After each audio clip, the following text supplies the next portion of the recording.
So, good afternoon. I am Joshua Kefalinan from BSA1H, and I am going to share a little bit of knowledge about what is soil profile. So, let's start. Before we start, may I ask a question? So,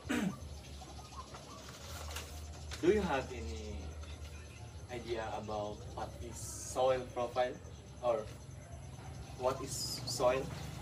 Um, I know what is soil, but I don't know what is soil profile. So thank you. Let's start. Before, soil profile is defined as vertical section that from the ground surface down to where the soils meet under the lying rock.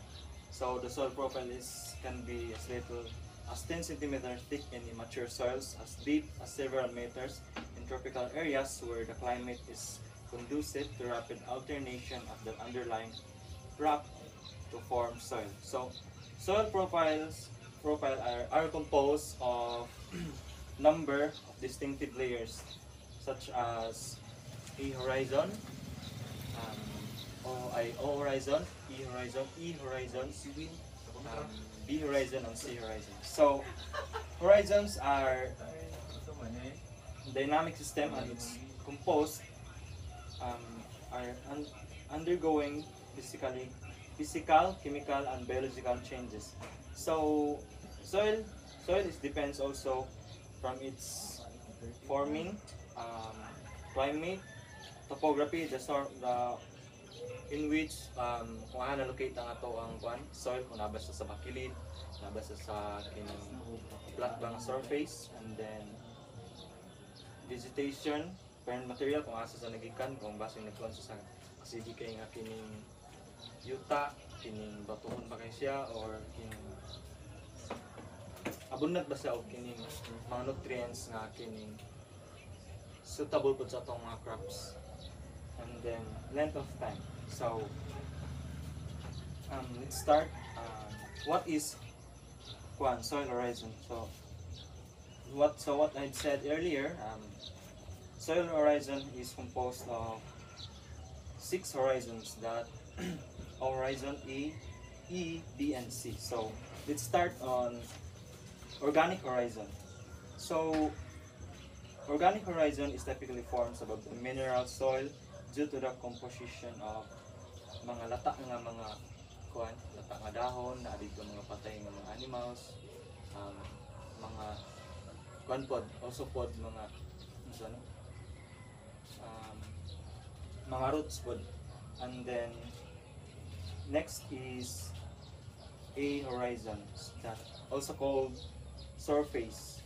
And then kaning horizon is na dito tanan ang kani siyang horizon is abundant ni siya sa kining organic matter, kining parts po ni siya kining dark or brown color kay tungod sa kining gina-compose niya nga mga materials nga kining gikinahanglan sa atong yuta.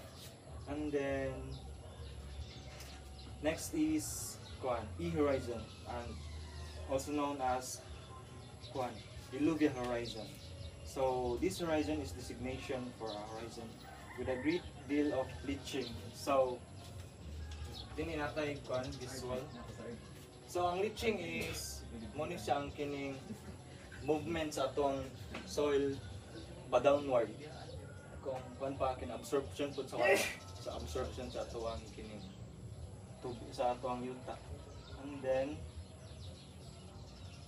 so kani po dyan nga horizon is medyo po ni sa kining light ang iyang color tungod sa kining ginakontain niya nga such as iron and aluminum and etc. So daghan pa po mga kuan. So next is B horizon, and also called subsoil. So kani nga nato kani nga subsoil diri pod mahitabo ang atuang elevation in which kining paghugas sa atuang mga tong materials padulong pod sa ubos, gikan sa babaw padulong sa ubos. So um, next po niya nga kuan horizon is sea horizon. Gitawag po ni sa og consolidated horizon kay pina na po ni sa kailalong nga horizon in which kini dili po siya kay matandog bitaw mo gitawag sa og unconsolidated horizon. And then the last is kuan pina na gid kay lalong nga horizon sa atong yuta is R, wherein underlying unconsolidated bedrock such as granite, sandstone, or limestone. So, ganong kinahanglan kay nato nga mag-study about sa soil profile is para ma-determine nato bisan pa man og kining wa ta kabalo kung unsa yung ginapang compost anang nutrients or kining such as nutrients, but napoy mga indicator nga like soil color nga kining kuan din na sa like acidic kung kuan sa nga kuan medyo red ang color sa yuta kung acidic siya din ma-determine po nato kung kaya ba diya mo kuan ma-sustain ng ato ang crops nga mo grow ba sa kining efficiently din so mo to so kailangan nato nga ma-studyhan ang soil profile para kung magtanom ta og kining mga crops nato dili ta maglibog kung dili ta magpataka bitaw na pud tay knowledge about kung unsa na siya ang soil di so nakayon sa utana in accordance sa imong kining report or the information that you have imparted,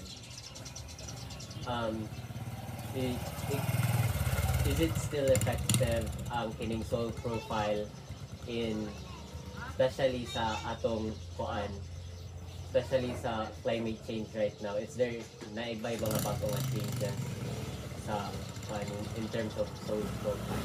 Yes, nakagid siya kay sa kuan po tinagi po sa soil profile makita po nato diya nga kung unsa pud kaligo ng kining kuan ma-determine po nato ma-visualize nato nga kani di sa ngayon ta diay kay dili bitaw sa imong ngaligon kay namo kay type sa yuta pod nga like sa kuan kining yuta sa grassland mas thin lang siya kay tungod grassland gud siya wala kay dito wala kay siya na kining sani na mature kay tungod wala kay mga lata kay nga kanang mga dahon kuan lang siya kini gamay ra ang mga organic po dito nga mga materials po.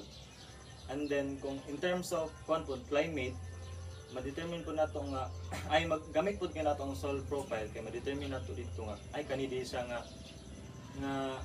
part sa kuan sa soil kay ligo ni siya kay tungod makita nato dito nga daghan og ugat kay kung makita po nato tong soil nga like bangilid kay siya nga wala kay ugat makaingon ta nga ay kani pag ulanon ni naay kining tendency nga mag erosion din mag landslide so then wala na ko other questions. So, thank you kayo sa pag-participate.